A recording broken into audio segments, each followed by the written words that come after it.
we are on Wall Street, and the people that run this place are buying up as many homes in America as they possibly can because it's their goal to own the American dream and rent it back to the rest of us. What a nightmare. It's a scenario that would frustrate anyone looking to invest in their first starter home or a growing family hoping for an extra bedroom or a yard. A lot of first-time buyers feel it's just out of reach for them. The typical U.S. home sold for a record-shattering $468,000. That's unaffordable for most Americans. We have not invested as a nation in building a supply of housing in a variety of communities and a variety of different price points. Preventing healthy turnover in the housing market could also hurt marginalized communities. What does that mean for renters that want to be in that neighborhood or want access to housing? They're shut out. A recent New York Times investigation found that in Charlotte, North Carolina, Wall Street investors with all cash offers accounted for 17% of all home purchases. So it seems there's a new villain in town who's coming for your home. But is it Wall Street, or is there more to this story than evil investors pricing out the little guy and renting him the American dream for more than he can afford? We're going to answer that, but first it's important to understand the nasty direction America's headed if we can no longer own our homes. Plus, there are other issues at play here whenever Wall Street buys a home that nobody's talking about. But first, think for a moment about where we're headed if this trend continues. If all of the land in the country is concentrated in the hands of a few rich individuals, we're essentially headed back to the Dark Ages, where you had a system called feudalism, where the rich owned the land and rented it out to the farmers who had no choice but to starve or work the land and give the landowners their cut. And back then, land wasn't for sale, which basically meant not owning it meant you never would. And you had a dynamic at play where the people who didn't own the land were totally dependent for their very survival on the people who did. Now, to many, the idea of having to rent the American dream from a rich megacorporation sounds like a total dystopian nightmare. But some analysts are predicting that Wall Street could control 40% of the U.S. home rental market by 2030. That's almost half. And that would mean renters in 2030 have almost a 50% chance of these guys being their landlord. And according to the Wall Street Journal, big institutions already own 55% of all apartment units in the country. And this sounds bad, almost like corporate monopolies are taking total control of the housing market, forcing out the little guy so that he's got to pay him a fee every month to have a house, which would keep people out of the property market forever. Wall Street buying homes. Yes. Good thing, bad thing, normal part of life. No wrong answer. I think it's a bad thing. It's a bad thing, okay. Yeah. Why? Because then they would own a monopoly. Okay. And it would make it more harder for the average American to afford decent priced homes. But in order to figure out if these things are actually going to happen or if this is a dire misreading of how the economy works, we've got to look at where things stand today and how aggressively this Wall Street home buying process is. As of 2023, corporate landlords only command a small portion of the rental housing in this country. Institutions, large companies only account for about 2% of the single-family rental housing. There's a small but mighty group of companies that lead the industry. Interesting. So big money controls only 2% of all of the homes in the entire country, but critics say that's not enough and that they want more. On top of the 55% of apartments they already control. And although 2% of homes doesn't sound like a lot, housing prices are already starting to show the signs of increased competition. And they're skyrocketing, which is pricing out the middle class. Look at this chart right here. Who can afford these crazy high prices? Normal people or big companies that are traded on the stock exchange? But what most people don't know is that Wall Street actually started buying homes back in 2008 during the financial recession. And at the time, it was something that benefited the country because home prices were falling like a rock. But when these guys entered the market and started buying homes, it established a price floor at which homes were always going to sell. And that actually may have helped American homeowners preserve the value of their homes because they wouldn't sink further than that floor. Back then, Wall Street was the only place willing to bet that the U.S. economy would recover and that home values would recover. And proponents of investment companies buying homes say that, hey, this was good for the country back then, but critics say that today, while the average U.S. home buyer finds housing unaffordable, it's a bad thing, and Wall Street has overstayed its welcome in the housing market. In recent years, corporate landlords have been most active in the Sun Belt. In 2021, Corporations bought 28% of all the homes sold in Texas. That figure was 19% in Georgia and 16% in Florida. But on the contrary, they only bought 11% of the homes in New York State and 0% of the homes in Vermont, which means Wall Street's only focused on buying certain types of homes. This here is the Sun Belt region of the country, and Wall Street's betting that home prices in these demand-driven areas will increase relative to home prices in New York or Vermont, where they ain't buying much. Now, since Wall Street knows that demand for homes in that part of the country is rising, what they do is they enter those markets ahead of the people that are migrating there for economic reasons. And if they buy up all the homes first, when a normal person gets there and looks for a place to live, they won't be able to find anything to buy, but they will find stuff to rent. And that's because Wall Street already owns the home they were gonna buy. And Wall Street's smart. They know about money. They know how much money the people who are moving to these new areas of the country are making. They know how much money they typically have saved up. They know how much money they can typically afford for a down payment, and they know how much money the final price of a home they can buy is, and how much is just a little bit more than they can actually afford. But this incredibly savvy business model might actually be bad for the country, which is why many people want to see publicly traded companies out of the housing market. And they say if that doesn't happen, this could destroy the country.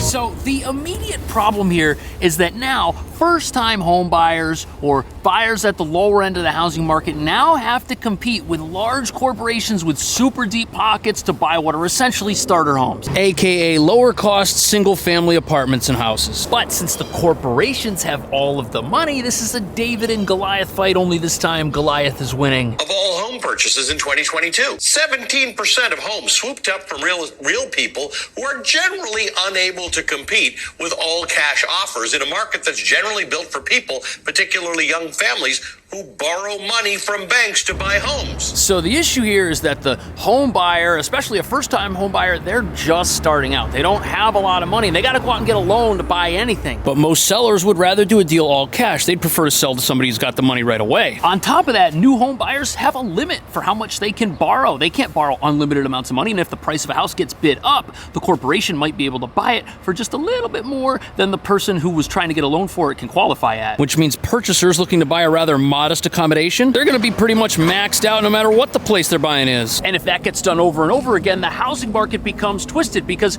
new home sales are based on the prices of past home sales. This just greatly puts upward pressure on the price. Now you might be thinking, what's the big deal about owning a home? Why don't people just rent? After all, most New Yorkers rent, and we're doing okay, sort of. Well, if that happens and more Americans are forced to rent, it could cause massive problems for how the economy's worked for decades in this country, which is very frightening.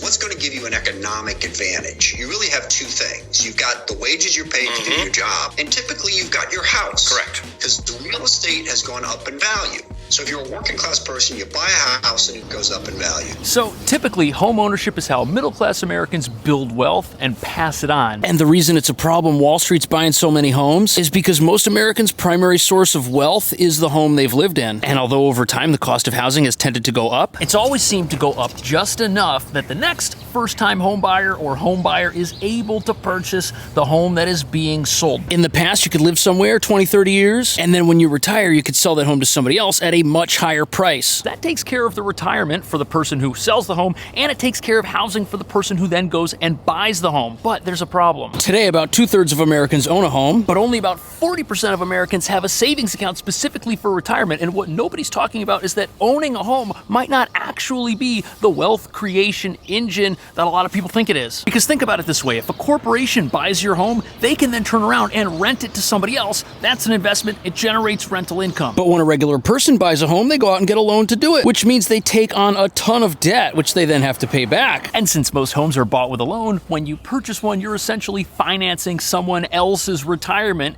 and you have to pay that back with money that you have to then go out and earn. You haven't earned it yet. Over the next 20 or 30 years, which in a way kind of makes home buying and selling a means to transfer wealth from one person to another. But this is how the country's been run for a long time. If this stops happening, a lot of people aren't going to know what to do. And if corporations step in and they own everything, they're essentially creating a new style of modern-day serfdom. And that's what's alarming to a lot of people, including several lawmakers who want to crack down on corporate landlords buying up homes in the country. But that could actually cause more problems than it solves.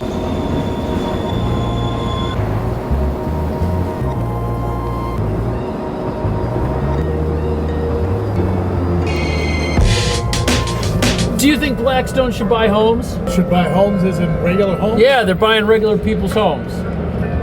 I mean, it's the capitalistic world, but probably not. This is their office right here. They're one of the largest institutional home buyers. The largest. They are the largest. The largest. Reality is, it's all about an opportunity. It is. If they see a market opportunity, that's what they're doing. Some members of Congress believe limiting corporate activity in the housing sector is a good first step. Wall Street is going to buy up a single family home and it's vacant for a couple of years. We're going to tax it, forcing these firms to sell that back into the market. What we're saying is don't have private equity buying up single family homes. That's going to mean there are more single family homes on the market. So, as you can imagine, an issue like this hasn't gone on for very long without Congress noticing. And some members of Congress are proposing placing limits on the number of homes an institutional investor can buy, or maybe even taxing them if they buy homes that then sit empty or aren't put to good use. The idea that they have is to try and discourage big companies from being in the housing market in the first place. But critics say proposals like this are actually a bad idea, and they'd also be incredibly hard to enforce. And let's take the idea of taxing vacant property for a second. It's hard to prove that a home is vacant. Here's a complex of homes in New York State, and what investors did was they actually scammed banks by making it look like these homes were occupied and lived in to inflate the amount of money the properties were earning when they were actually vacant. What they did was they had loud music on, they left TVs on, they put shoes and stuff outside of some of the apartments so that it looked like, hey, someone's home watching TV. They did it to obtain around $500 million in loans, all based on fraudulent data. And the other idea on the table is to have ownership caps for investors, like you can only own so many properties. Buy too many and you're gonna get hit with fees and taxes to make you stop. And just like we have a progressive tax system in this country, owning too many properties would require progressively more and more taxes and fees to keep them. But that also might be tricky because big companies like this, they own other big companies. Let's take Google, for example. They own YouTube, they own Fitbit. If YouTube and Fitbit both own a bunch of apartments somewhere, who gets taxed? Do you add them together? Do you tax all three of them? The government would tax all five of them. But either way, critics say proposals like this could be very dangerous. All kinds of different structures, including hedge funds, including private equity, including more speculative family offices got involved in real estate. And so to actually decide, well, I'm going to pick this source of funding over this one is not what the government should be doing. I don't care if they're Democrats or Republicans, whoever they are, stay out of the markets. Let the markets be the markets. Ah, Mr. Wonderful, Canadian capitalist, Kevin O'Leary, coming to the rescue of Blackstone. But he makes a point that many people, including myself, have never considered. And his point is, what if it's not the free market that's the problem here? What if the free market is actually the best solution to this housing crunch? What if we don't need more government? And his point is that if there's a housing shortage in America, which there is, and prices get pushed up high enough, people are going to start building houses. People are going to say, you know what? I'm not making enough money as a professional TikToker. No, I could go back to college. I could do something else with my life. What if I want to make a lot of money? I could get some sticks and build homes because homes are so overpriced. I'll get rich if I do it. It sounds crazy. I don't want to live in a house built by a TikToker. Unless it's built by the guy on TikTok who chops wood. But the point is that if Americans figure out they can make money by building houses for other Americans to live in, people will decide to do that for a living. And the end result will be that homes start getting built and that we have many more homes. And critics argue that massive companies like Blackstone buying homes because there's so much demand is just a symptom of a much larger problem. And if people figure out they can make money doing something,